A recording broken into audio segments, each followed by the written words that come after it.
kwa habari za uhakika, kijamii, michezo, burudani na hata hivyo tunaendelea kusisitiza kwamba vipindi vya baridi zaidi vinatarajiwa hususa katika mwezi wa Julai. Sasa ufuatao ni mwelekeo wa upepo kwa ujumla kuanzia mwezi Juni mpaka Agosti.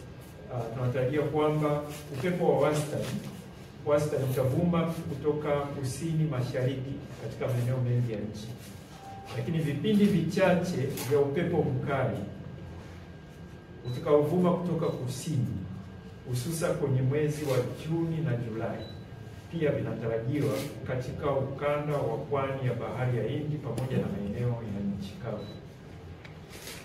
Kwa upande mwingine, katika msimu wa kipupwe vipindi vya mvua za nje ya msimu pia vinatarajiwa hususa katika ukanda wa ziwa Victoria, mikoa ya Kagera, Geita, Mwanza na Simiyu pamoja na Mara, lakini upande wa ukanda wa pwani, mikoa ya Dar es Salaam, Tanga, Morogoro, Mtwara, Lindi na Pwani ikijumuisha visiwa vya Mafia pamoja na visiwa vya Unguja na Pemba, pia tunatarajia kwamba kutakuwa na uwezekano wa kuwepo kwa mvua za nje ya msimu.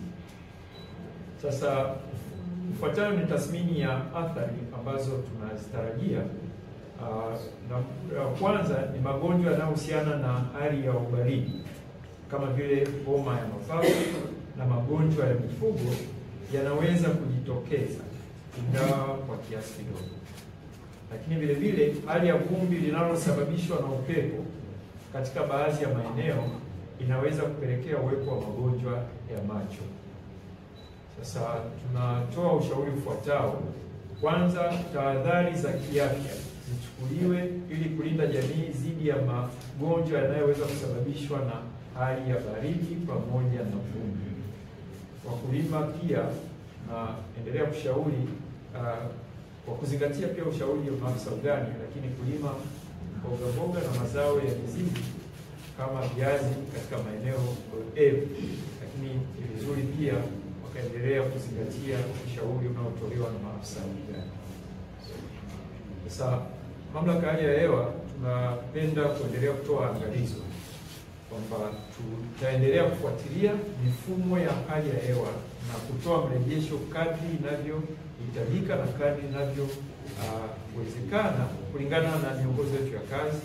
Na hivyo watumiaji wa taarifa za utabiri huu tunashauri na tunaendelea kusisitiza kwamba tuendelee kufuatilia, kuzingatia utabiri utakaokuwa unatolewa na mamlaka ya hali ya hewa kwa saa 24, siku 10 na mwezi, pamoja na maangalizo ambayo tutaendelea kutoa kadri inavyohitajika na tahadhari za matukio ya hali mbaya ya hewa ambazo tutaendelea kutoa kadri inavyohitajika.